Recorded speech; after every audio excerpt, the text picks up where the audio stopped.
Christmas snow was falling quietly when Ranger, the FBI K-9, suddenly howled at the sky. Seconds before a dying cop whispered Ethan Rowe's full name. In the wreckage, a 7-year-old girl reached for him with frozen fingers and said, "Mom told me you'd come," though Ethan had never seen her before. Then Ranger stopped chasing the gunman and dug frantically beneath an old pine tree, the exact spot where Ethan's daughter disappeared 6 years earlier. A burned cabin exploded behind them, and in the ashes, Ethan found a list of children marked for transfer. The final name reading, Mara Rowe, alive. The assassin they captured laughed through broken teeth and whispered, "The man raising her calls her his daughter now." And when Ranger barked toward the dark forest, Ethan finally understood. Mara wasn't lost. She was waiting. Before we begin, tell me where you're watching from. And remember to like, comment, and subscribe for more stories of courage and God's miracles. The storm had swallowed the mountains before Ethan Rowe even realized the sky had gone dark. It wasn't the kind of darkness that simply dimmed the road. It was the kind that felt ancient, heavy, like the world itself had decided to hide its face. Snow churned across the windshield in frantic spirals, and the wiper blades fought a losing battle as if God himself had exhaled winter onto this forgotten stretch of road. Ethan kept both hands tight on the wheel, his breath slow and controlled, the way years of FBI conditioning had taught him. But the silence in the car was broken by something far older than training. It was Ranger. The 4-year-old German shepherd suddenly rose from the passenger seat, not with excitement, not with warning, but with something Ethan had only seen in the dog once before: fear. Ranger's sable coat bristled from shoulders to tail, and his amber eyes widened, reflecting a tremor Ethan felt deep in his own ribs. It wasn't a bark. It wasn't a growl. It was a cry, a low, aching sound. The kind of sound an animal makes only when it remembers a pain too heavy for words. "Easy, buddy," Ethan whispered, though he felt a cold hand slide down his spine. "What do you see?" Ranger pressed both paws against the dashboard, ears snapping forward with the stillness of an arrow mid-flight. Ethan followed the dog's gaze and slammed the brakes. A patrol car lay overturned ahead, metal twisted, lights sputtering in the storm like a dying heartbeat. The front end was crumpled against a tree, smoke curling up through flakes of falling snow. Ethan didn't stop to think. He moved. He reached the crushed vehicle in seconds, snow biting into his boots. "Hello, can you hear me?" A faint groan answered from inside. Ethan crouched, bracing himself against the freezing metal. Inside, a young woman lay trapped, Officer Mariah Blake. Her uniform was torn, her dark hair matted with blood, her breath shallow and fast. Her skin, normally warm-toned, now looked pale as the snow she was bleeding into. She wasn't more than 28, her face young but hardened by the kind of duty that ages a heart faster than a body. Her eyes fluttered open, unfocused, then sharpened as they landed on him. "You," she rasped. "You shouldn't have come." Ethan ignored the warning, cutting through the bent frame to free her. "Save your strength. There's help coming." "No." She coughed, pain ripping through her chest. "They're coming." Before Ethan could ask who they were, Ranger's bark cracked the air. It wasn't anger. It was urgency. Ranger sprinted toward the tree line, paws carving through snow. Ethan froze for a split second. Ranger never ran off unless he knew something. And whatever he sensed, it wasn't animal. "Ranger," Ethan called. But the dog vanished into the storm. Ethan checked Mariah's pulse. It was weak, but still there. "I'll be back. Don't move." He followed, Ranger's tracks into the forest, the cold hitting him like a wall. branches bent under the weight of snow, creaking like old bones. Ranger's dark shape darted between the trees until he suddenly stopped near a fallen pine branch. Ethan saw why. A small figure was curled beneath the branch, barely visible under the heavy snow. For a moment, Ethan thought it was a doll, but then the doll shivered. A whispered, cracked voice escaped into the night. "They cold." Ethan knelt instantly, brushing away snow with trembling hands. A little girl, 7 years old, lay half buried. Her brown hair was stiff with frost, her cheeks colorless, her lips trembling. Her coat was too thin for the storm, her scarf frozen at the edges. He lifted her gently, feeling how frighteningly light she was. "Hey, sweetheart, I've got you. You're safe." But then her eyelids opened, and Ethan felt the world tilt. Her gaze, wide and frightened, fixed on him with recognition far too deep for a stranger. "Uncle, Ethan," she whispered. A shock punched through his chest. He tightened his hold on her. "What? Did you call me?" Her tiny hand reached up, brushing the snow from his FBI badge with a familiarity that didn't belong to a stranger. She blinked slowly, fighting to stay conscious. "Mama told me you'd come." Ranger pressed his head against the girl's shoulder, whimpering softly, a different sound than before. A sound Ethan had only heard when the dog was mourning. The storm thickened around them, closing in like a curtain. Ethan gathered the girl in his arms and rushed back toward the patrol car. The moment they reached the road, Ethan froze again.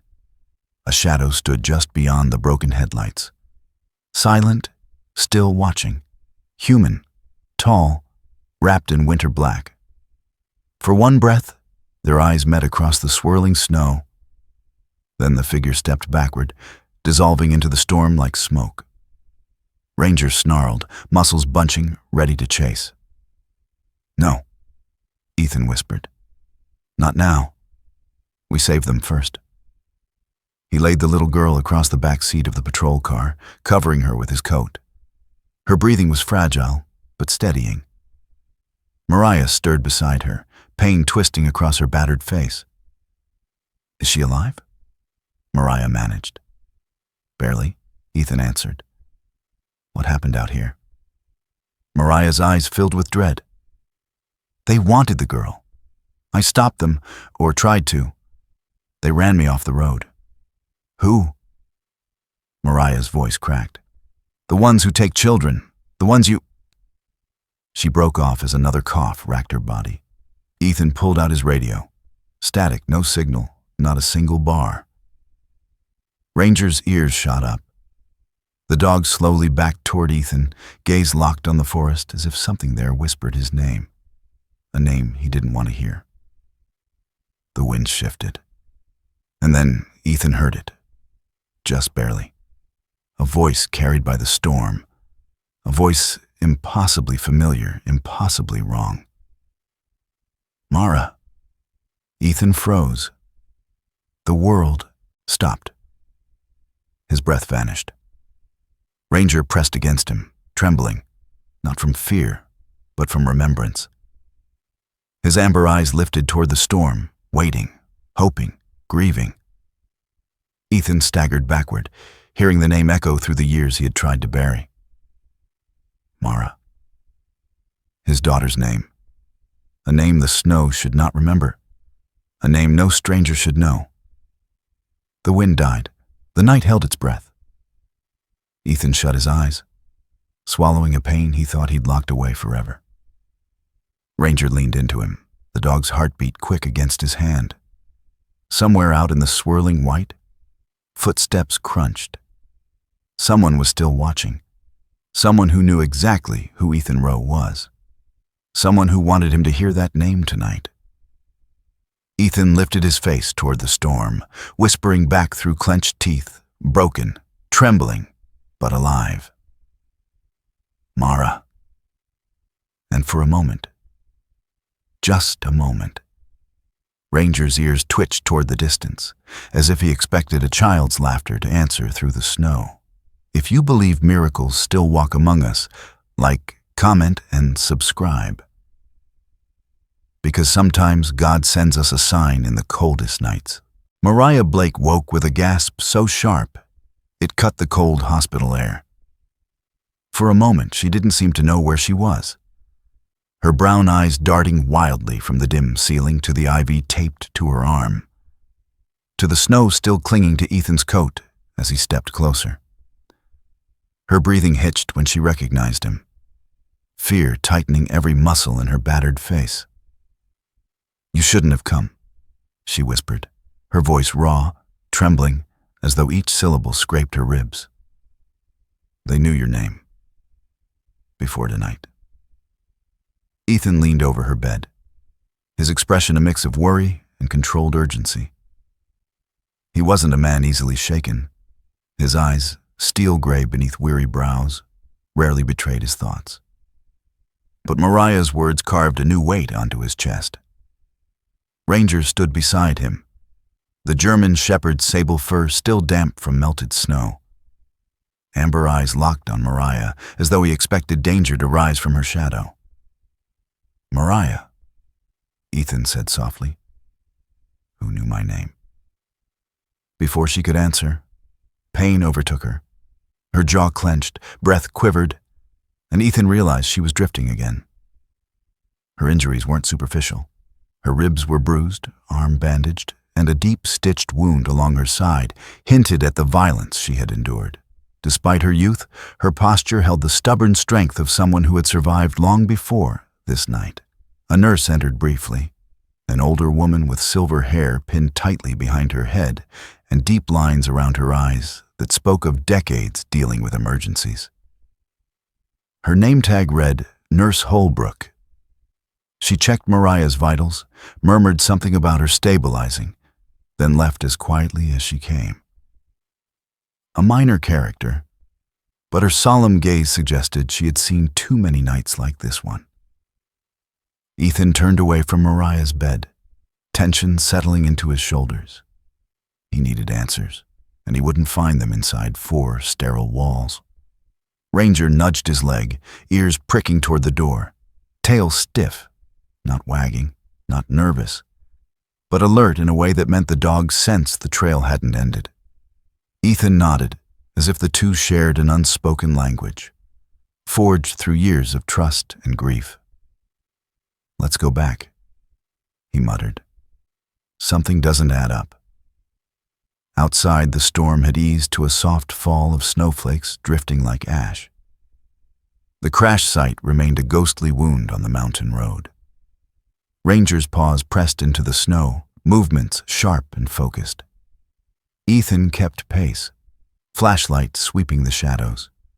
He noticed immediately that something was different from before, something subtle that only a trained eye would catch. The tire marks were still there, but more smeared now.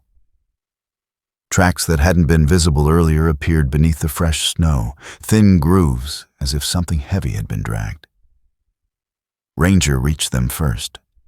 The dog froze, muscles stiffening, nose dipping toward a dark streak half buried beneath the snow. Blood. But not Mariah's. This streak was older, darker, mixed with dirt. A second trail. Someone else had bled here. Someone who had not been found. Ethan crouched, brushing aside more snow. His gloved fingers uncovered a torn piece of cloth, blackened at the edges, smelling faintly of smoke. The moment the scent hit him, his breath stopped. It was the same acrid, burning smell that had haunted him for 6 years, the same odor that clung to the ruins of the cabin fire that had taken Mara. He closed his eyes, jaw locking. Ranger whimpered, nudging Ethan's hand with a trembling nose. The dog had tensed entirely, tail tucked, not from fear, but from memory. That same terrible night lived inside Ranger's bones too. His amber eyes shone with something Ethan dreaded to acknowledge: recognition. "Easy," Ethan whispered, though the words were more for himself. We don't know anything yet. But they did know. Someone had been here. Someone connected to the fire. Someone connected to his daughter. And someone who didn't want this trail to be discovered. Ethan stood and examined the scene more carefully. The crash hadn't happened naturally. Debris had been rearranged, tracks swept, branches broken in ways too clean for an accident. Someone had returned to hide evidence. Someone had wanted this to look like a simple patrol car skid. A fresh chill slithered down his spine. Back at the hospital, Mariah stirred again, her voice low, hoarse, desperate. "Ethan." She opened her eyes just long enough for him to see the terror buried in them. This wasn't the first. They've taken children before. And they didn't want the girl to survive. None of us were supposed to. Ranger let out a deep, guttural sound, neither growl nor whine. Something ancient and pained. His ears flattened as though he were hearing a ghost whisper behind Mariah's words. Ethan felt his stomach twist. He had heard confessions before, but never one that felt like a warning God himself wanted him to hear. Ethan swallowed hard, gripping the bed rail. "Mariah, who are they?" Her head trembled. "I don't know their names, only symbols, a white mark, shaped like fractured ice. A cartel calling card." Something whispered through law enforcement circles in fragments, but never confirmed. A human trafficking pipeline hidden behind snow shipments and isolated mountain towns. Children vanished without patterns, without footprints, without explanations. But always in winter. Ranger tugged Ethan's sleeve gently with his teeth, urging him toward the hallway. The dog's nose lifted, inhaling something Ethan could not smell, a scent sharp enough to make Ranger's hackles rise. "Show me," Ethan murmured.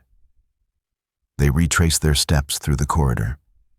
A janitor passed by, an older man with a hunched frame, wispy gray hair, and a mop cart. He nodded politely, his quiet voice offering a simple, "Evening, sir."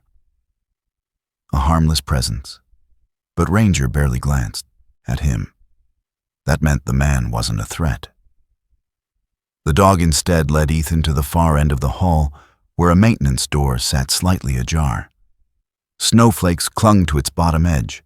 Ethan pushed it open. Outside, the night was colder than before.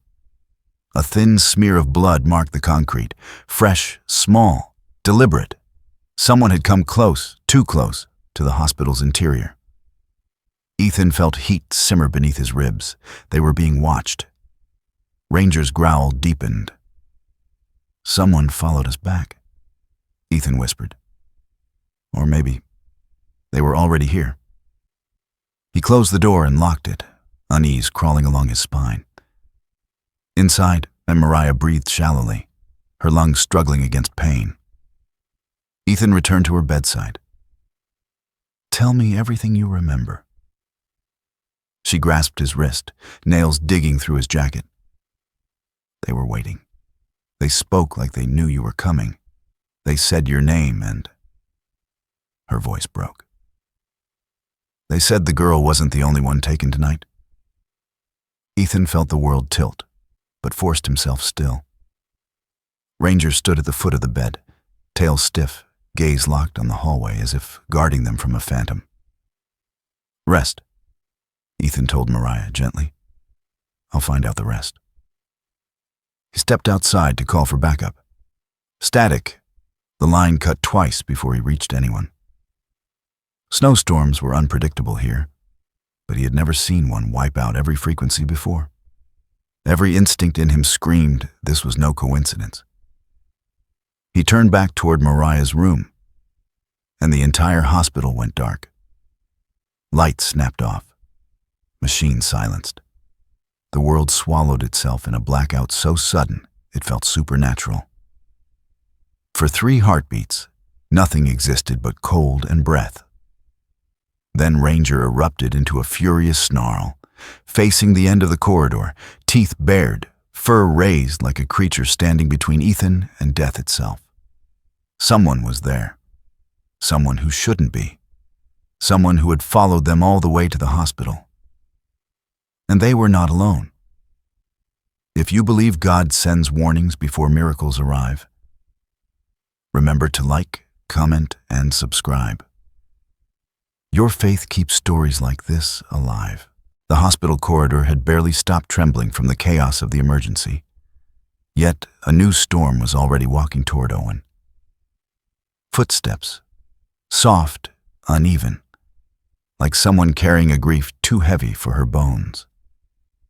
When Owen turned, he saw a woman, thin, pale, trembling, clutching a worn tote bag to her chest as if it were the last warm thing on earth. Her name was Elena Hart, 33 years old, long brown hair tied loosely but still falling in shaken strands around a face that had forgotten how to rest. Her eyes were the worst part, brown, exhausted, hollowed by nights of crying, yet holding a flicker of hope that could break a man's heart just by looking at it. She whispered, "Where is my daughter?" Owen didn't speak immediately. His instinct, sharpened by years of interrogation, wanted to look for lies. But the truth was already there, written in the way her shoulders caved inward as though she expected the world to punish her. Atlas stepped forward first. The German shepherd, 6 years old, black and tan coat marked by a streak of silver on his chest, approached Elena slowly. No growl, no caution, just a soft, aching whine. He nudged her trembling hand, and then he licked it. The entire hallway froze. Atlas never did that, not unless the person in front of him carried a wound deeper than any physical harm. Owen's breath tightened. This woman, whatever else she was not the threat. She was something far sadder, someone who had lost too much already. Elena pressed both hands to her mouth. Tears spilled before she could stop them. I didn't kidnap her," she whispered. "I swear, I only tried to save her." Owen's voice remained low. "Start from the beginning." Elena nodded, though it looked like her neck barely had strength to hold her head up. "A woman came to me," she said. "I don't know her name. She wore a coat, white, like a doctor." Her gaze drifted as though reliving the moment. She placed the little girl into my arms and said. Elena swallowed hard, repeating the words exactly. "Name her Sarah, and don't let the FBI touch her." Owen's heart stalled. Sarah, the name of his own daughter. The world tilted for a second. Atlas suddenly turned his head toward the empty hallway. His ears locked forward. His whole body stiffened, not in fear, but recognition. He took 2 slow steps toward thin air, then stopped and whimpered. The same whimper he used the night Owen buried his daughter. As if something familiar had just passed through the corridor. Something neither human nor entirely gone. Owen whispered, "Atlas, what did you see?" Atlas didn't move, didn't blink. He stared at nothing, yet behaved like he was staring at someone he remembered. The hair on Owen's arms rose. Elena pulled a crumpled paper from her tote bag. "I wasn't supposed to show this," she said, hands shaking so hard the note nearly slipped. But you need to see it." Owen unfolded the paper. 6 words, slanted handwriting, barely legible. "This child must live. Do not tell Owen." His blood ran cold. Someone out there knew him, knew his name, knew his past, knew exactly what would break him. Someone wanted him close to this child, but not close enough to understand why she existed. Owen forced his voice steady. "Elena." Who gave this to you? Elena wrapped her arms around herself, as if the memory alone could bruise her. I told you, she whispered. A woman in a coat. I never saw her face. But she spoke softly, like someone who'd loved the child before. Like someone who didn't want to let her go. Her voice cracked, and she said she was being hunted. Before Owen could respond, a shout cut down the hallway. Agent Rourke, you need to see this. Two nurses rushed over with a tablet, faces pale, hands trembling. It's the security footage, one of them said, from the pediatric wing. Owen took the tablet, pressed play, a grainy video, Elena crying on a bench, Atlas lying beside her, nurses walking by. And then, a tall figure appeared at the end of the hall. A woman, hair long, coat white, stance familiar. She stood there for 5 seconds, watching Elena, watching Atlas, watching the place where the little girl lay unconscious.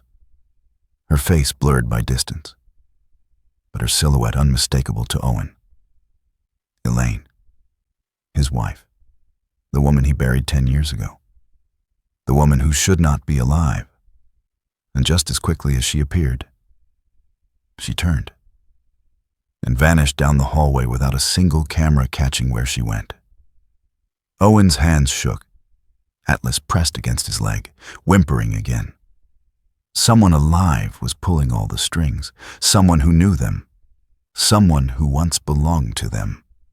If you believe in miracles, in grace, and in the way God guides even the darkest paths, please like, comment, and subscribe to Angels in Uniform to follow the journey ahead. The room was darker than it needed to be. Monitors lined the wall like a silent jury, each screen frozen on a different angle of the airport. Lines of timestamps glowed in the corner. Radio chatter hummed faintly behind glass. Owen Rourke stood in the center of it all, shoulders squared, jaw tight. His Navy FBI jacket creaked softly when he moved, the old fabric worn in all the places where years of work had bent him. The silver angel pendant on his chest tapped once against his shirt with every breath, a small sound only he seemed to hear. Atlas lay at his feet, not resting, not quite. The 6-year-old German shepherd held his head high, ears pricked, amber brown eyes locked on the largest screen in front of them. The black and tan coat along his shoulders rippled as muscles tensed. The lightning-shaped silver streak on his chest caught the screen light every time he shifted. Run it again. Owen's voice was low, flat, but the agent at the console knew better than to argue. Jenna Price, mid-30s, with sharp cheekbones and tired eyes, framed by dark curls pinned into a messy bun, tapped keys with quick, practiced motions. She wore a plain blazer over a white shirt, no jewelry, no nonsense. Years in digital forensics had made her blunt and precise, the kind of woman who believed in data more than in people. The footage rewound. The crowd moved backward in fast motion, rolling suitcases sliding upstream like salmon, arms and legs unwalking their own steps. Now, Owen said. The video slowed. Normal time returned. They watched the baggage drop area. A family moved out of frame. A businessman checked his watch. A janitor pushed a cart. Nothing unusual until she stepped into view. The woman in the hoodie.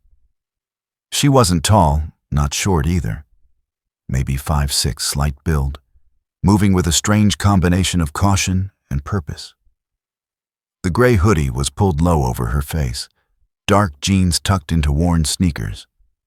She pushed the red suitcase like it carried glass instead of cloth. A careful, reverent motion that didn't fit with someone dumping a bag. Pause, Owen said. The frame froze as the suitcase rolled to a stop. Zoom. Jenna narrowed her eyes, fingers flying. The image grew grainier, then steadier as the software cleaned edges and sharpened contrast. woman's face stayed hidden in shadow, but her posture told its own story. Shoulders hunched, chin tucked, one hand gripping the handle, the other pressed to her side like she was shielding something invisible. "She never tags it," Jenna muttered. "Doesn't talk to staff. Doesn't even look up at the counter." From behind them, Marcus Hale grunted. Marcus was in his early 50s, built like an old oak tree that had taken lightning more than once and refused to fall. His gray hair was shaved close, deep lines carved from years of leading field teams through the worst humanity had to offer. He crossed thick arms over his chest. "Guilty people don't like cameras," he said. "Smart, guilty people like them even less." Owen didn't answer. He couldn't take his eyes off the way the woman placed the suitcase on the belt. She didn't drop it. She didn't shove it. She set it down as if it could feel, as if there was a heartbeat inside. His own fingers twitched. He remembered lifting the lid. The weight of the little girl in his arms, the cold of her skin, the feel of the pink plush bear brushing his knuckles. "Play," he whispered. The woman stepped back. For a moment she stood still, one hand still resting lightly on the suitcase handle. Then she let go, turned, and walked away without looking back. Atlas's tail flicked once against the floor. His eyes followed the blurry shape as it slipped out of frame. Owen exhaled, a rough scrape of air.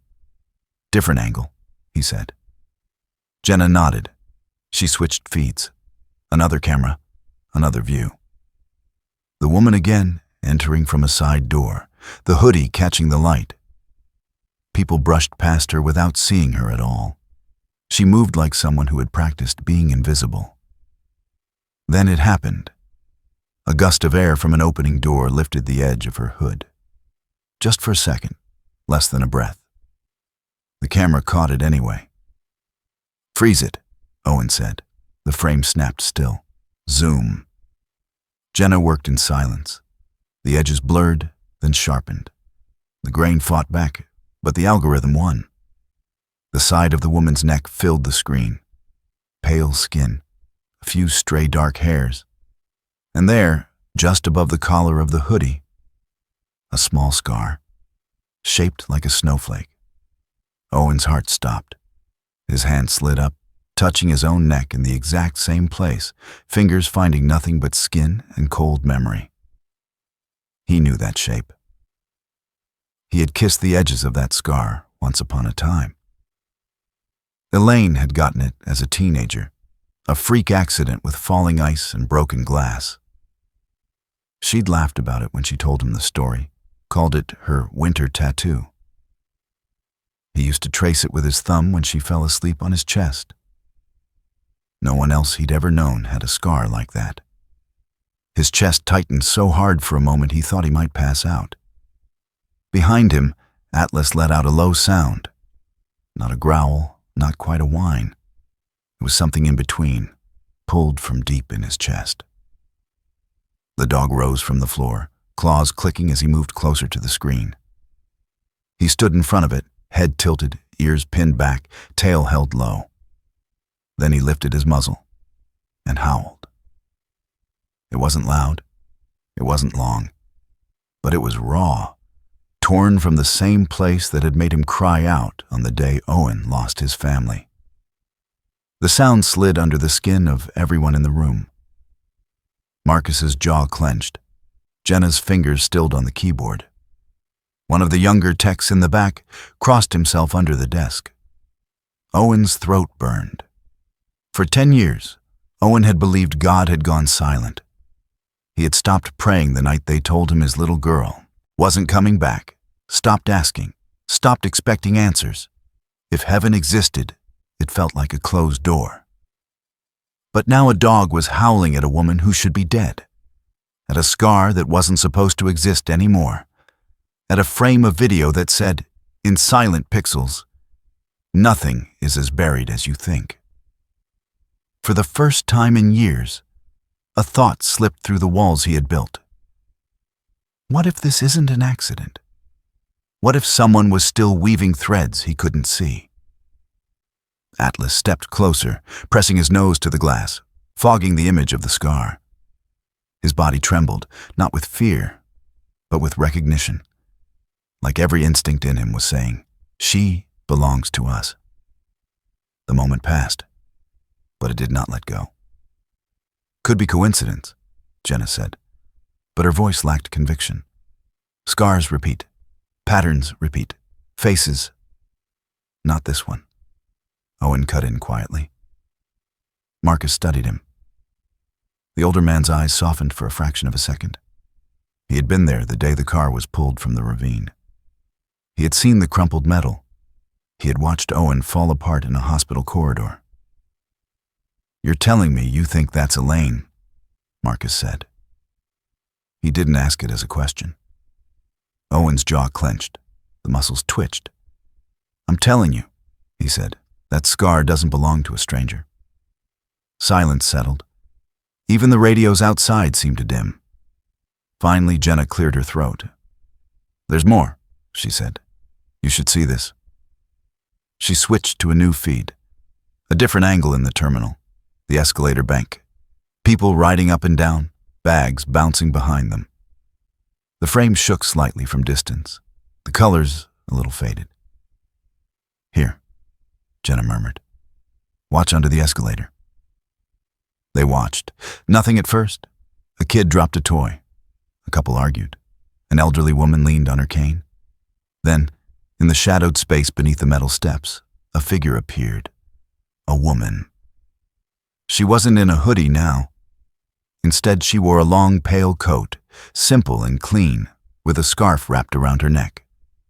Dark hair fell loose past her shoulders, slightly wavy, the way someone's hair gets when they stop caring about styling and just walk through weather.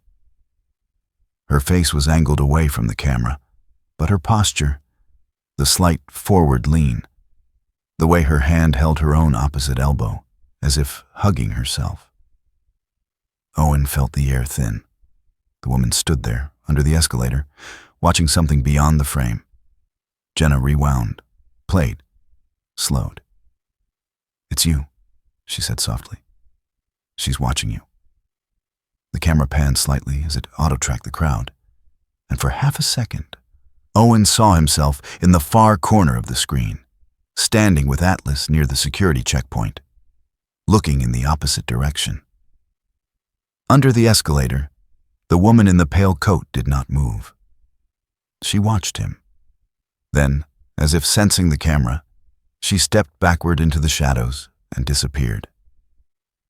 The feed rolled on, now showing strangers again. 3 seconds, Jenna whispered. She was there for 3 seconds. "Long enough," Marcus said. "You see enough to know it's not a ghost." Owen stared at the frozen frame. He felt hollow and overcrowded at the same time. Possibilities collided in his mind, none of them safe, none of them kind. If Elaine was alive, she had stayed hidden for a reason. If someone else had that scar, they were playing a cruel game with a dead man's memories. Atlas shifted against his leg, pressing close, anchoring him. "We track her through the rest of the cameras," Owen said finally. His voice steadied with effort. "Every entrance, every exit, every blind spot. She doesn't just vanish." Jenna nodded, already queuing up more feeds. Marcus stepped out to coordinate with airport security. The room came to life with movement again. But for Owen, the world had narrowed to one simple truth. The past had just walked across his present, and it was leaving footprints. Hours later, the evidence room felt like a different planet. No chatter now, no glow of multiple screens, just one overhead light casting a pale cone over a metal table. On it lay the red suitcase. Empty now, its monstrous secret transferred to a hospital bed somewhere across town. Beside it sat a clear plastic bag containing a plush pink bear, worn thin around the ears. The threads along one arm were starting to come loose. Someone at intake had labeled the bag with a simple tag: Victim's personal effect. Victim. Owen's hand hovered over the bag without touching it. His chest ached. He could still see Emma, his real Sarah, the way she'd been the last morning he'd seen her, hair messy, bare tucked under one arm, sleepy grin tilted sideways. Atlas paced the length of the room, nails ticking on the concrete. The dog's head swung between the suitcase, the bear, and the door, as if expecting something or someone to appear. "Easy," Owen murmured. "We're just thinking." In the corner of the table lay the thin folder he'd pulled from the suitcase earlier. Project Dawn. Do not open. The red block letters were slightly smeared, like they'd been stamped in a hurry. He had opened it, of course. The contents were worse than the label. Clinical notes, data tables, medical jargon twisted around phrases that had no business being near children's names. Words like adaptation, failure, termination. He'd slammed it shut before he threw up. Atlas stopped pacing and stared at the folder now. His ears lowered. The silver streak on his chest rose and fell with each sharp breath. He took one step forward, then another, until his nose was almost touching the edge of the file. And then he did something he had never done in an evidence room. He growled. Not a warning to an intruder. Not a low rumble of suspicion. It was a quiet, shaking sound, as if he was growling at the paper itself, at the words, at every invisible hand that had hurt small bodies and called it research. Owen swallowed hard. "You and me both, partner," he whispered. "You and me both." His phone buzzed on the table. A single vibration, sharp in the silence. He glanced at the screen. Unknown number, no contact name. Just a string of digits that meant nothing. He almost ignored it. Then he saw the preview. One line of text, 3 words, "She is alive." A cold rush ran through his veins. He unlocked the phone. The full message appeared. "She is alive. Stop digging." Below the text was an image file. His thumb hovered for a heartbeat before he tapped it. The photo filled the screen. A little girl sat on a park bench, sunlight caught in her hair. She was maybe 7, her legs too short to touch the ground, shoes swinging in midair. She clutched a familiar pink bear to her chest, its fabric worn in the same places as the one in the evidence bag. Her face was a knife made of memory. Same gray-blue eyes, same crooked smile. Same little dimple in her left cheek when she almost laughed. Emma. His Emma. The age she was never supposed to reach. The timestamp on the photo was less than a year old. Atlas moved closer, pressing his head against Owen's arm. The dog's breath came fast, eyes flicking between the phone and his handler's face. Owen's knees nearly buckled. He grabbed the edge of the table to stay up. Someone was watching him. Someone knew where his dead daughter had been.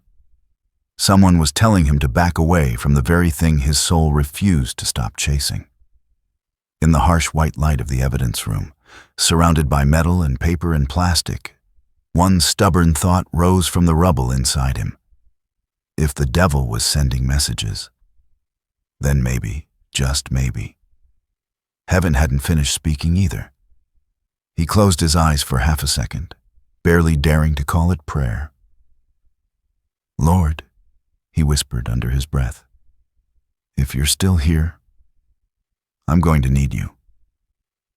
Atlas leaned his weight fully into Owen's side, as if to say he wasn't going anywhere. Outside, somewhere in the dark veins of the city, a woman with a snowflake scar was moving further away. Inside, in a hospital bed, a little girl with the wrong name and the right bear was fighting to keep breathing. And in this small room, a man who thought he had already lost everything realized he was only standing at the edge of what God might be about to reveal. If you believe that even in the darkest investigations, God can still work quiet miracles through broken agents and loyal dogs, don't forget to like, comment, and subscribe to Angels in Uniform to walk this journey with us. The address was nothing more than a half-erased number on a loading dock sign, buried behind a strip of forgotten warehouses on the edge of the city. Wind pushed trash along the cracked asphalt like it was trying to erase the place from memory. Owen Rourke pulled the unmarked FBI SUV to a stop, his hand still tight on the wheel from the drive, his jaw clenched hard enough to hurt. Atlas sat in the back seat, dark and tan fur rising and falling with steady, controlled breaths. The 6-year-old German shepherd watched his handler through the metal mesh. Amber brown eyes, calm but bright, with a focus that never really turned off. His black K9 harness, stamped with K9 Unit, Atlas, looked almost too clean for the places destiny kept dragging them into. Owen cut the engine and listened to the silence. Not the peaceful kind, the heavy kind, like a room full of people holding their breath. He opened the door. Cold air rushed in, smelling like rust, oil, and something faintly chemical. He stepped out, tall frame unfolding with the slow stiffness of a man who had taken too many falls for too many years. His Navy FBI cold weather jacket brushed against the butt of his holstered weapon. Under it, his gray sweater clung to a body that was still strong, but carried the wear of grief and time. He moved to the back and opened the rear door. Atlas hopped down, landing softly on big paws, head lifting, nose working. The dog looked up at Owen, eyes searching his face for direction and, maybe, for the ghost that never left him. "You smell it too, don't you?" Owen murmured. His voice was low, tinged with a roughness that came from not just years of command, but years of talking to the dead in his head. He took out a scrap of paper, the copied address linked to Project Dawn in the confiscated file. He didn't need to reread it. The words were already etched into his mind. Project Dawn, Children Who Survive. The locks on the warehouse were old but not untouched. Fresh scratches scarred the metal as if someone had been in and out recently. Owen's fingers moved with the certainty of habit. A click, a twist, a shove of the heavy door. The smell inside hit them first. Dust, mold, bleach, and under it all something sterner. The sterile tang of medical equipment that had no business being here. Owen flicked his flashlight on. The beam sliced through the dark. Atlas stepped in first, harness shifting across his shoulders, head low, tail level. Not afraid, not relaxed. Working. The inside of the warehouse was divided into crude sections, with metal shelving and makeshift partitions. On one wall, a long wooden board had been nailed up at kid height. Lines and dates were scraped in marker, one above the other, like someone had been measuring height over time. Next to each line were initials, some crossed out, some circled, some with nothing at all. Owen felt his chest tighten. "Height charts," he whispered, "like you do for your kid, on a kitchen wall." Only this wasn't a kitchen. It was a graveyard with the lights turned off. Atlas padded ahead, nails clicking faintly on the concrete. He sniffed at a stack of plastic tubs, nose pausing at one before moving on. The tubs were labeled with codes, not names. DO1, DO2, D3. Dawn. Project Dawn. Owen found a metal cart in the middle of the floor, covered with files. He moved closer, flashlight tracing the edges of manila folders, old coffee rings on the metal. X-ray films hung crookedly from a string overhead, like ghosts suspended mid-scream.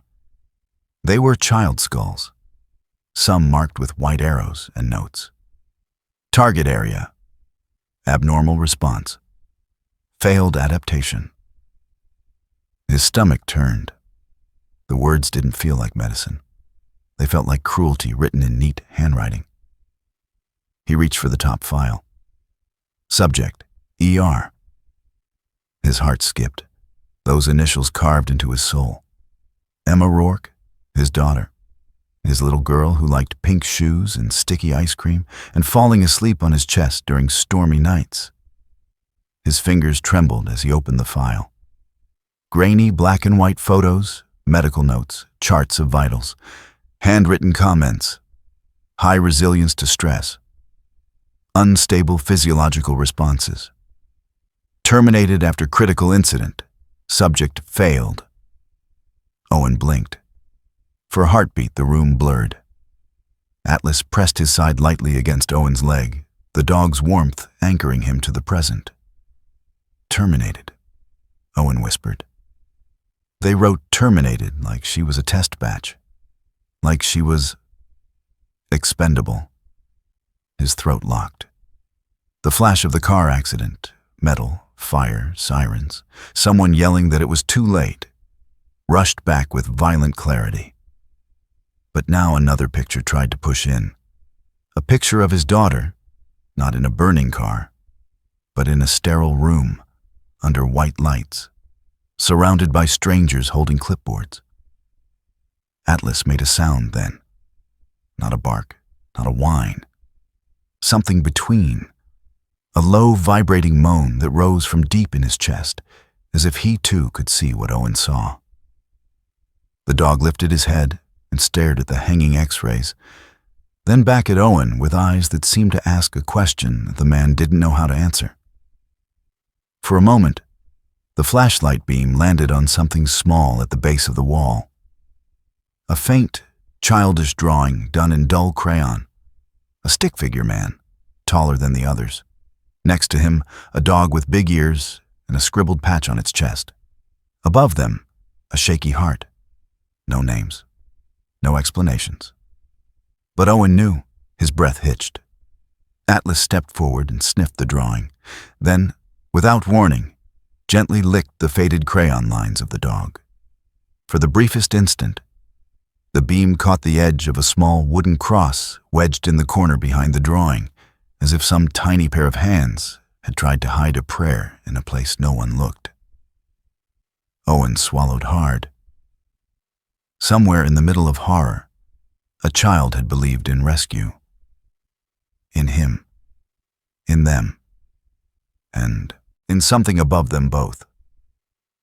The silence grew louder. Owen shut the file with a snap, not ready to let the words inside rewire the last 10 years of his life just yet. "We're not done," he said to Atlas quietly. "But we're not breaking here. You hear me?" Atlas's ears twitched at the firmness in Owen's voice. He moved on, following a trail only he understood, nose scraping along the edge of a metal table. On it lay restraints sized for small wrists and ankles. Owen clenched his jaw until it hurt. He found more folders, subjects with numbers instead of names, notes about surgeries, neurological responses, behavioral conditioning. Over and over, the same word appeared in red ink. Failed. He didn't know whether to be relieved or devastated each time he saw it. On a smaller table, half hidden by a dusty sheet, sat a child's plastic cup decorated with faded cartoon stars. Next to it, a hospital bracelet too small for any adult. The ink had smeared, but one letter remained clear. E. Owen slid the bracelet into his pocket, a talisman he did not understand yet, but knew he could not leave behind. Behind him, Atlas suddenly froze. The dog's entire body went rigid, muscle under fur tensing like coiled wire. He let out one sharp bark, then two, each one bouncing off the metal and concrete. "What is it?" Owen straightened, hand instinctively going to his gun. He listened. At first, just the creaks of an old building. Then, a faint hum. An engine. Not close. Getting closer. Headlights flared through a break in the wall boards, cutting across the dark like two white eyes. A vehicle turned into the narrow lane outside. Tires ground over gravel. Atlas moved to the entrance, placing himself slightly ahead of Owen, tail stiff, nose pointed at the door. "We're not alone," Owen muttered. He could feel his heartbeat in his fingertips. The SUV that pulled up outside was dark, windows tinted, engine purring with the smooth menace of something well-maintained and often used to leave scenes like this behind. The driver didn't honk, didn't step out. The engine idled. Owen edged toward the door, staying low, Atlas glued to his side. He peered through the gap. The SUV's front wheels turned slightly, angling toward the warehouse as if it were an animal considering whether to strike or flee. "FBI!" Owen shouted, voice cutting through the air. "Step out of the vehicle, hands where I can see them." For a moment, nothing happened. Then, instead of doors opening, the engine roared. The SUV lunged forward. It wasn't trying to escape down the lane. It was coming straight at the entrance, straight at him. The world compressed into a tunnel. Owen saw the grille, the flashing reflection of his own flashlight on the windshield, the blur of movement behind the glass.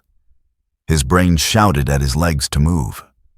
But the shock, the betrayal of seeing someone choose to run him down instead of run away, slowed everything by a fraction of a second.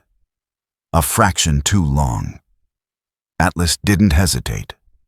The German shepherd launched himself sideways into Owen's legs with all his weight, slamming into him with a force that knocked the air out of his lungs. Owen was thrown sideways, his shoulder crashing onto the rough concrete as the front of the SUV plowed through the open doorway. Metal shrieked. Wood exploded into splinters. The vehicle clipped the spot where Owen had been standing barely a heartbeat earlier. Atlas yelped as the edge of the bumper caught his shoulder, spinning him away. The dog hit the ground and rolled, claws scraping for purchase. The sound that tore out of him wasn't the measured bark of a trained K9. It was raw, animal pain. "Atlas!" Owen's shout broke from somewhere too deep to be professional. He scrambled up, one hand on the floor, the other already reaching for his partner. Atlas struggled to his feet, front leg favoring the injured shoulder, but still placing himself between Owen and the SUV, as if nothing else in the world mattered. Blood darkened the fur near his harness, a red streak screaming against the black. The SUV didn't stop. It swung around in a brutal arc, tires screeching, pointing its rear toward the exit. As it passed, Owen's flashlight caught the back window. For a moment, the tint failed under the angle of the light. A face appeared in the glass. A woman's face. Mid-40s. Long brown hair framing sharp cheekbones. Eyes the color of storm-stained sky, blue-gray, just like his. A snowflake-shaped scar on her neck glimmered as the light slid across her skin. Elaine, his wife. The woman he had buried 10 years ago.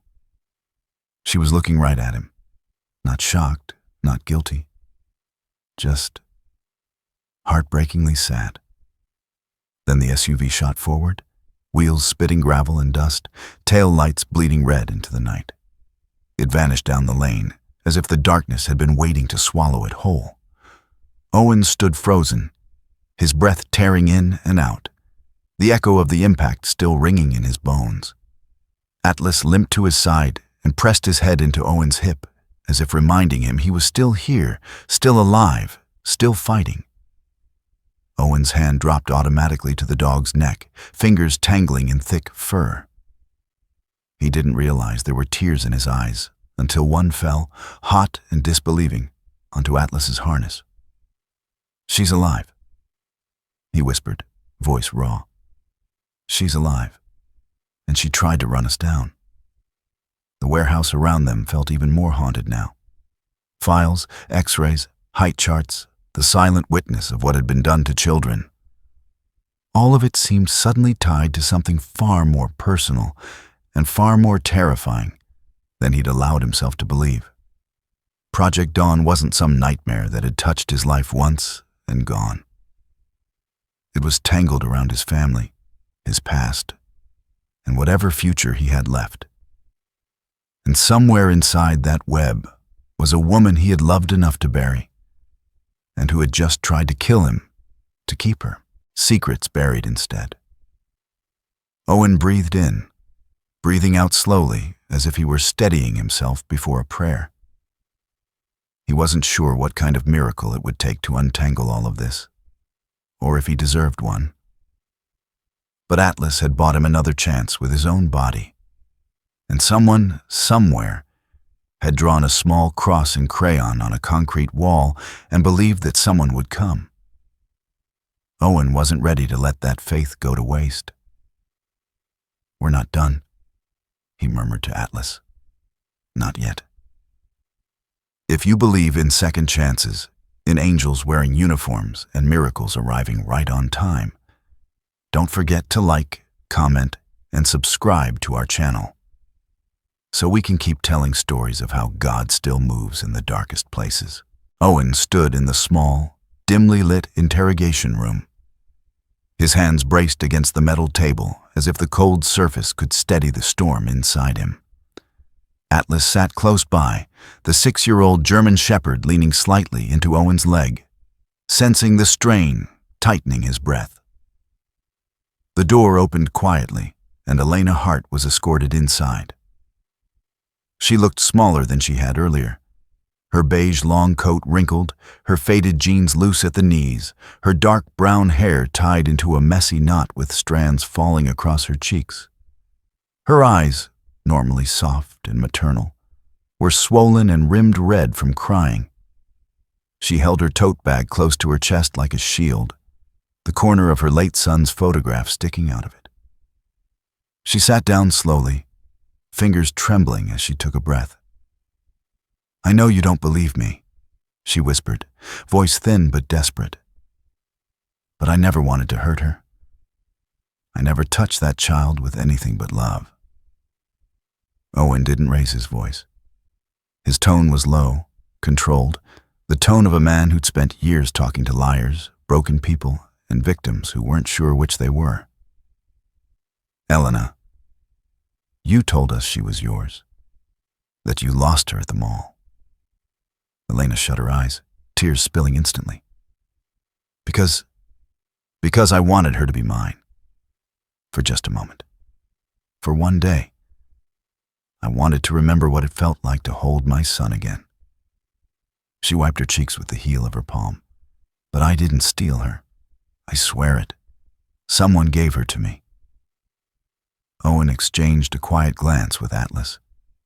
The dog's ears perked, his posture subtly softening, a sign he sensed no aggression from Elena, only grief. Elena continued, gripping the tote strap hard enough for her knuckles to pale. "She came to me outside the shelter. A woman.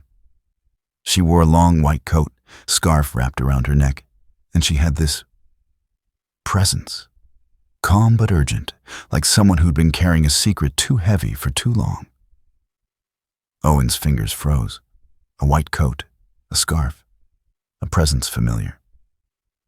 The image flashed like a knife of light inside his chest. What did she look like? Elena shook her head helplessly. I never saw her face clearly.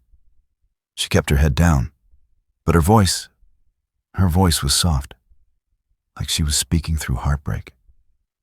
She swallowed. She said I was the only one she could trust. She said the baby was in danger. She made me promise to keep the child away from FBI hands.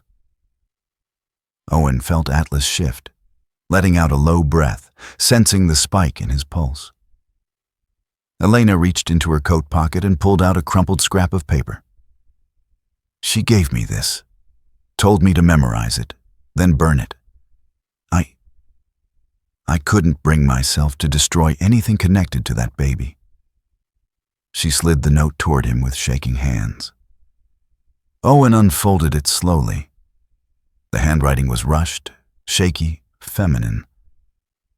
The child must live. Do not tell Owen. His blood ran cold. Almost mechanically, he sat down, the chair scraping across the floor. Elena, he asked softly, how did she know my name? Elena shook her head, tears sliding down her jaw.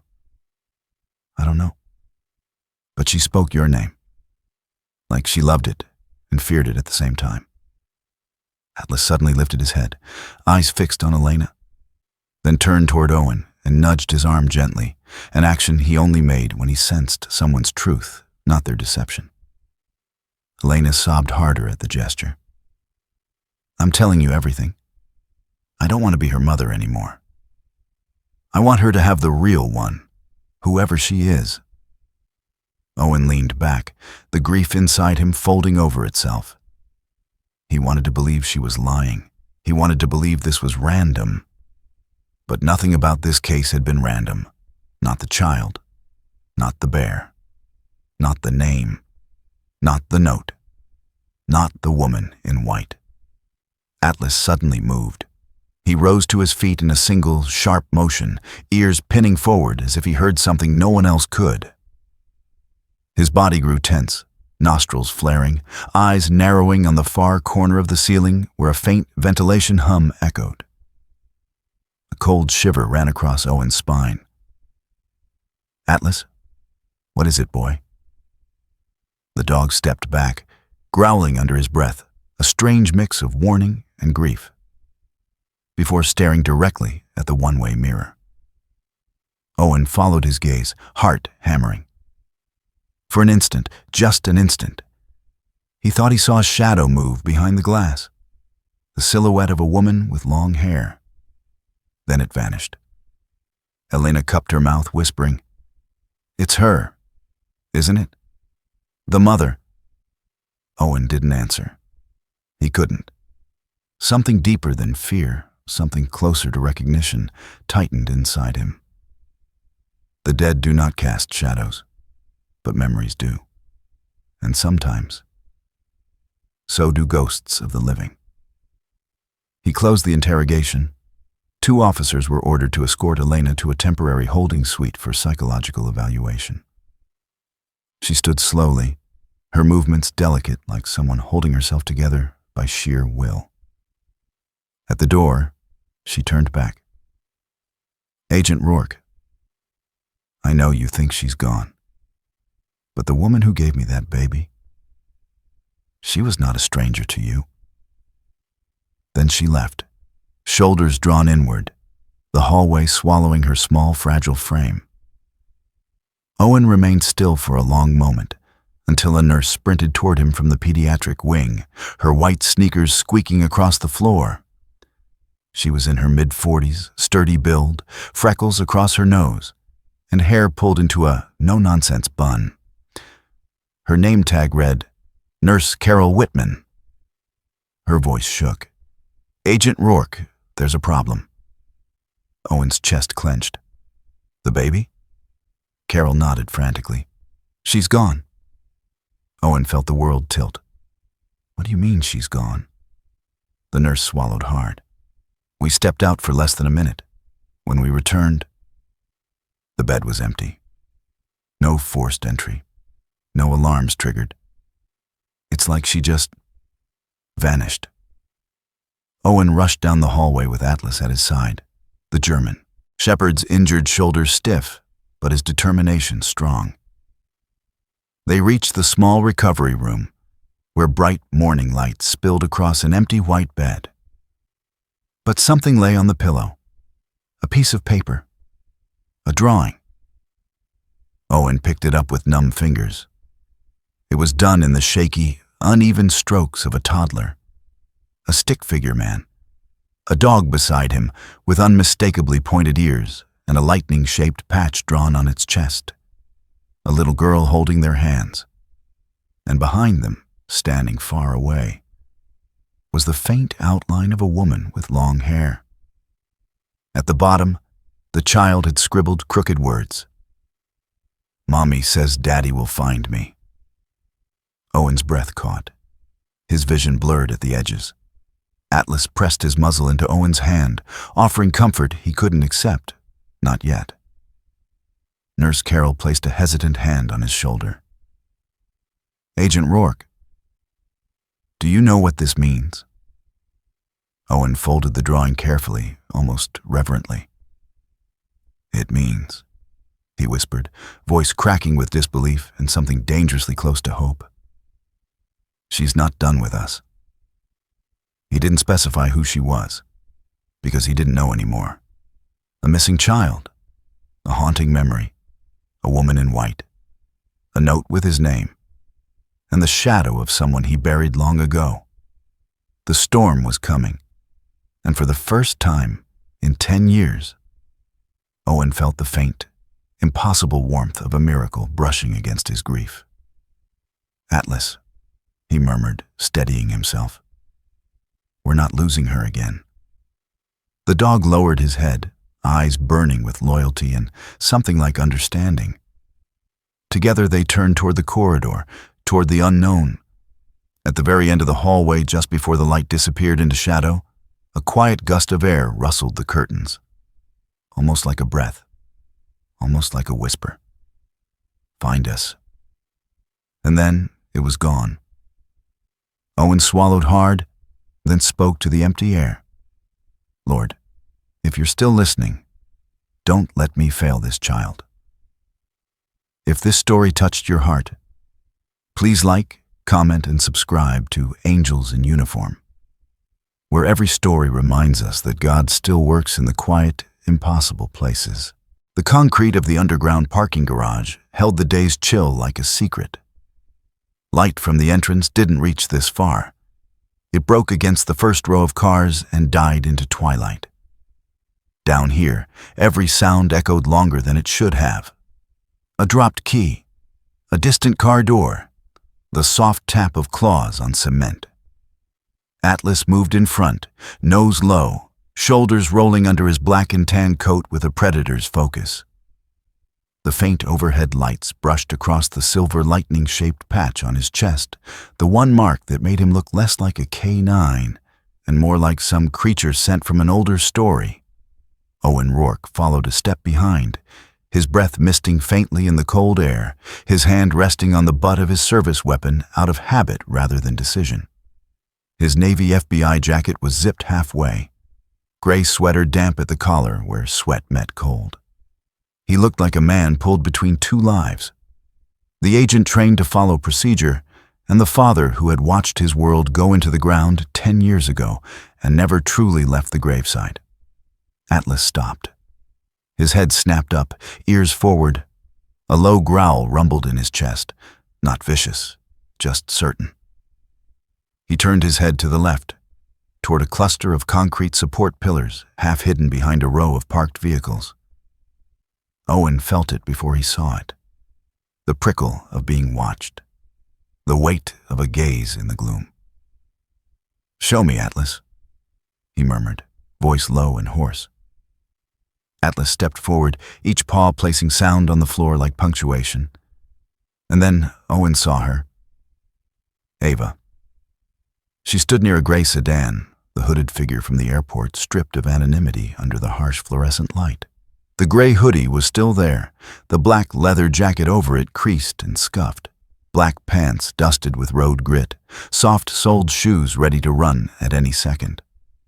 Her long dark hair had slipped free from the hood and fell around her shoulders in uneven strands, framing a face that was younger than the terror in her eyes suggested. Her cheekbones were sharp, not from fashion, but from too many sleepless nights.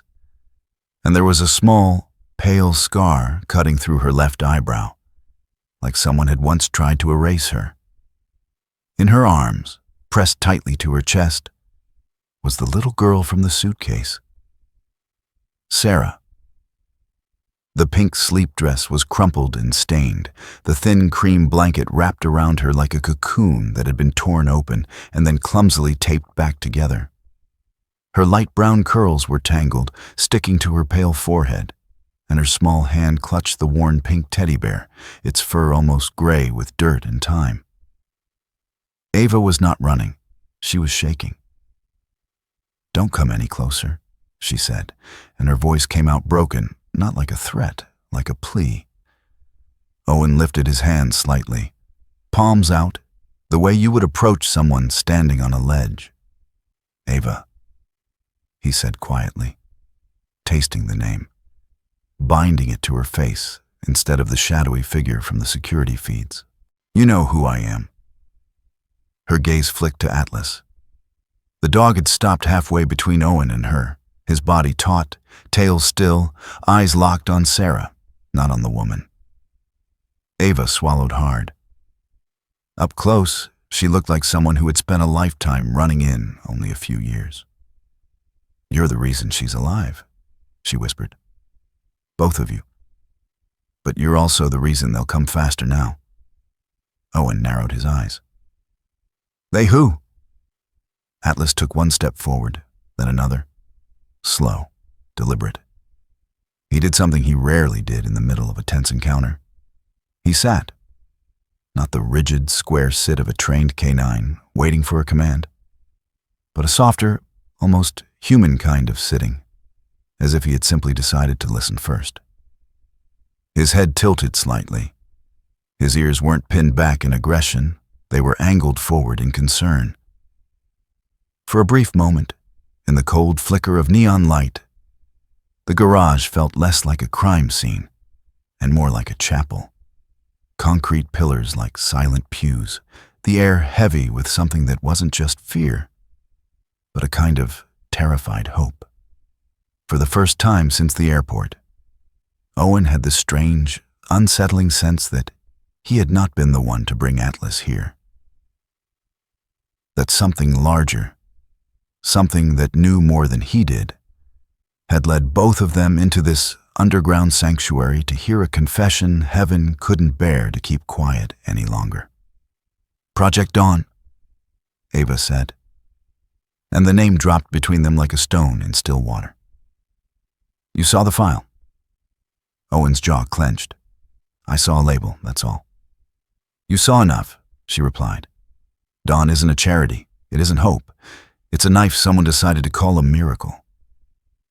She shifted Sarah carefully, cradling the child as if she were made of glass. The little girl stirred, her lashes fluttering but not quite opening, her small fingers tightening slightly around the teddy bear. Ava lowered her eyes to the child's face, and the hardened edges of her features softened into something devastatingly tender. "She wasn't supposed to survive," Ava said quietly. "None of them were." Owen took a slow breath, his chest tight. "Start at the beginning," he said.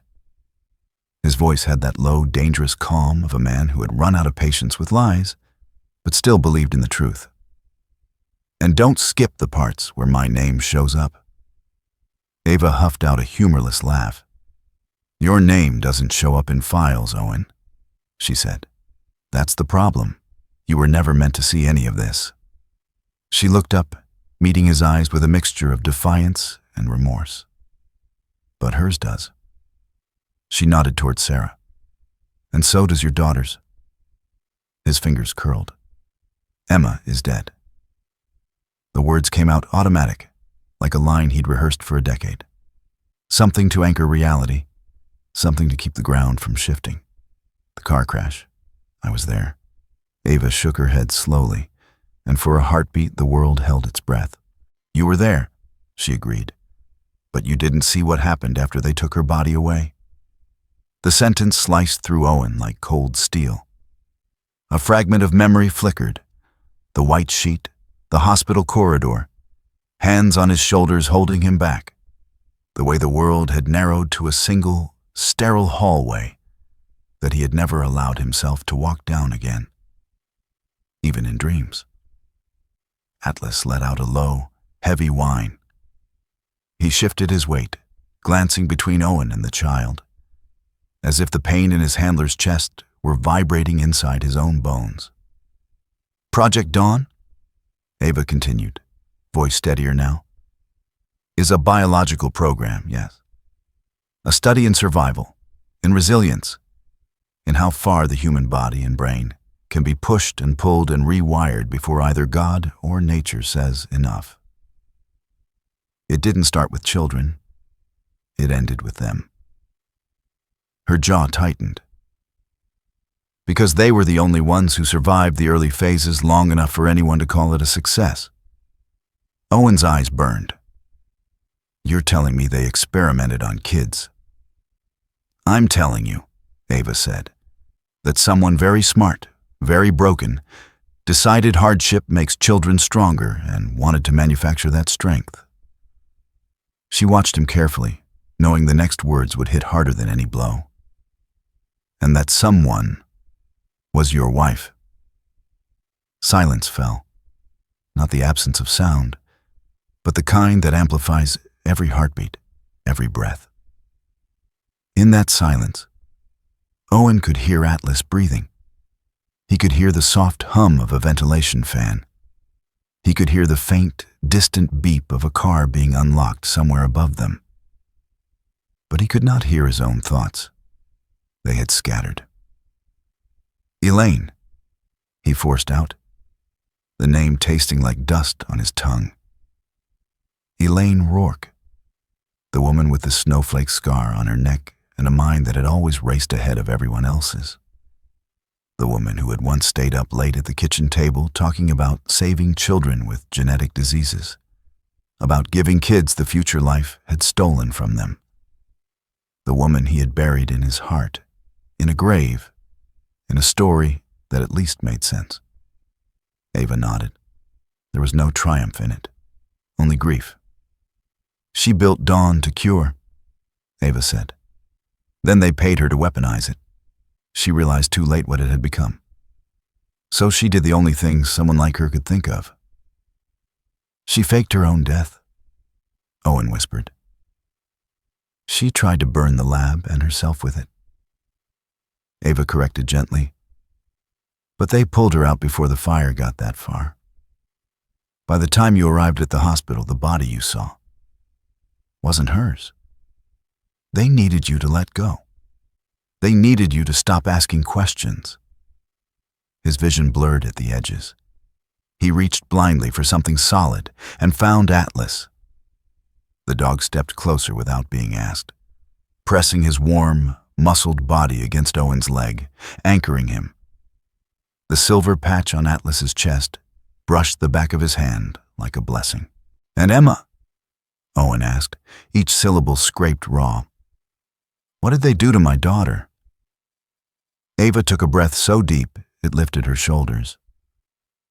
She was one of the early subjects, she said. Your wife signed up the families at first, kids with no chance, terminal illnesses. But you know Elaine. She couldn't stop at numbers on a page.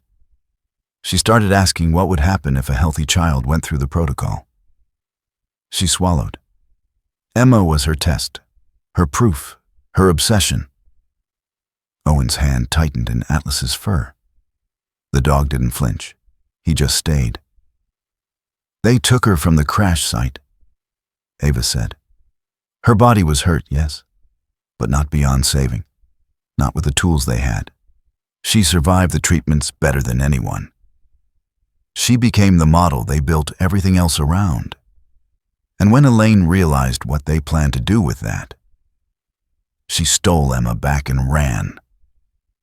The words crashed against the one belief Owen had never allowed himself to question, that his little girl had died quickly, before the worst of the pain could find her.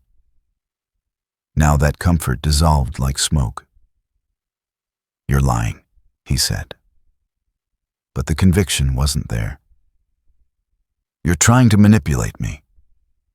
If I wanted to manipulate you, Ava said softly, I would have stayed in the shadows.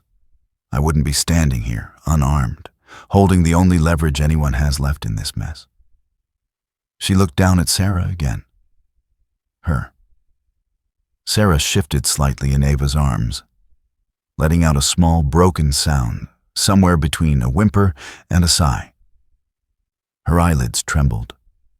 She nuzzled her face unconsciously against Ava's chest, then against the pink teddy bear, then turned her cheek toward the sound of Owen's breathing. Why her?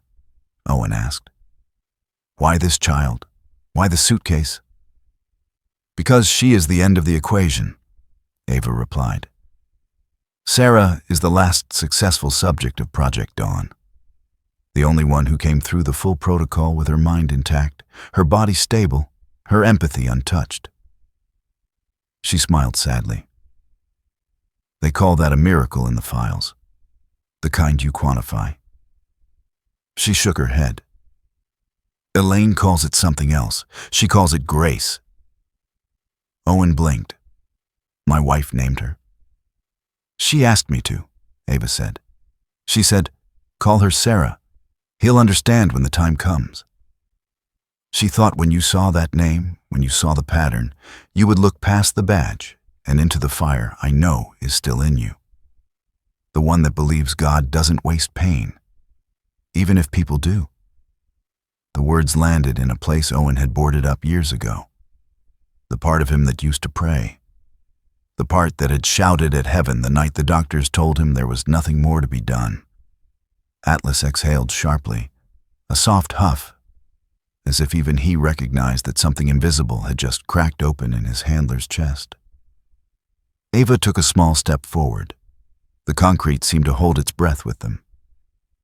She wanted you to find Sarah, Ava said, because whoever controls this child controls the proof that Project Dawn works. And whoever controls the proof controls what happens next. Elaine didn't trust the people who funded her. She didn't trust herself. But she trusted you. She swallowed. So she chose the only man she believed would choose the child over the science, even if it meant hating her for the rest of his life. Owen felt like he was standing on a fault line, watching his memories slide out of alignment. Atlas rose from his sit, stepped forward until he stood between the two adults and the child, then looked up at Owen with those deep, amber-flecked brown eyes. It was not a command look. It was a question. What are you going to do? Slowly, Ava extended her arms. The movement was hesitant, reverent. Sarah's small head lolled against her shoulder, the loose curls brushing the worn leather of Ava's jacket. She's been running from men with guns and white coats since before she could speak, Ava said. She's more than a file, more than a subject. I can't keep her safe alone anymore. The words that came next were so quiet, Owen almost missed them. You can. His hands shook as he stepped forward. For a moment he saw himself from far outside his own body. A tired man in a navy jacket, scar on his face, lines at the corners of his blue-gray eyes carved by grief and stubborn survival. A K-9 handler, a federal agent. A father whose definition of loss had just been rewritten.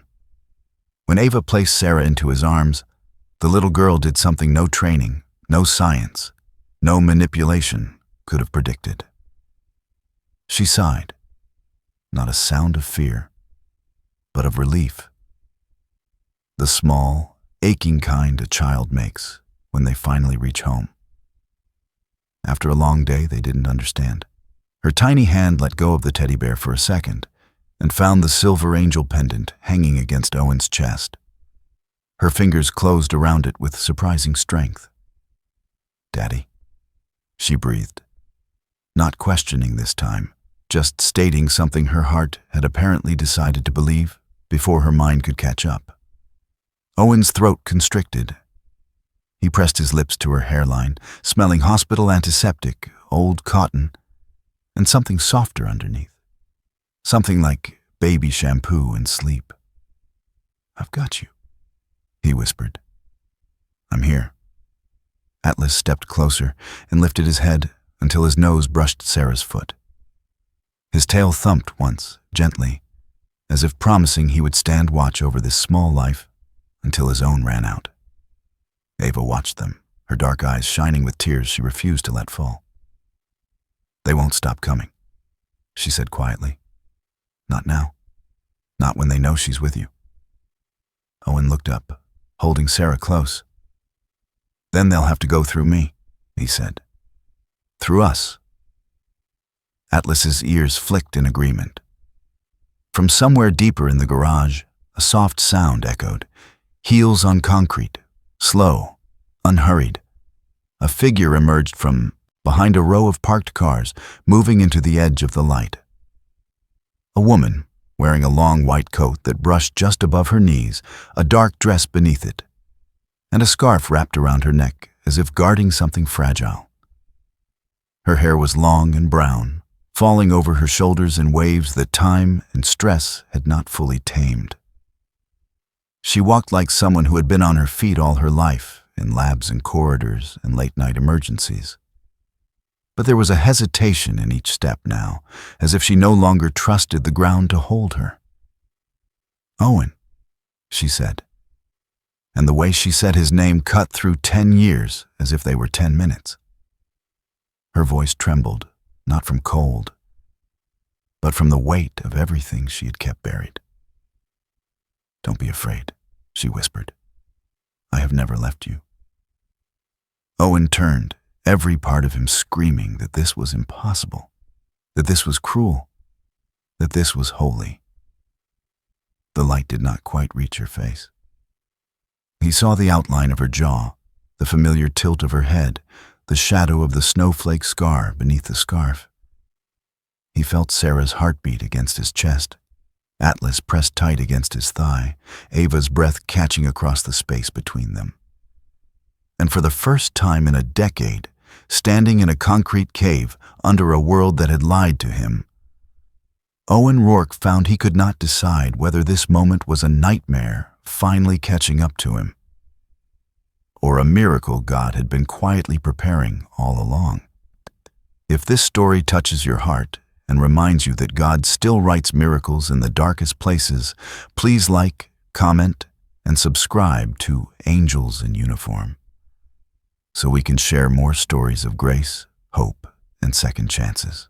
In every moment of darkness, there is a light that refuses to die. Sometimes it arrives in the form of a child's whisper, sometimes in the loyalty of a devoted dog, and sometimes in the quiet courage of a wounded soul who still chooses to love. If this story touched your heart, remember this: miracles are not always loud. Often, they hide in the smallest acts of protection, kindness, and faith. The same faith that carries us through our own valleys. May God watch over you and your family, guide your steps, strengthen your spirit, and remind you that no one walks alone. If you believe in hope, in second chances, and in the grace that God sends into our lives, please share this video, leave a comment, and subscribe to Angels in Uniform. Your voice helps these stories reach someone who may desperately need a reminder that miracles still happen, and God is always near.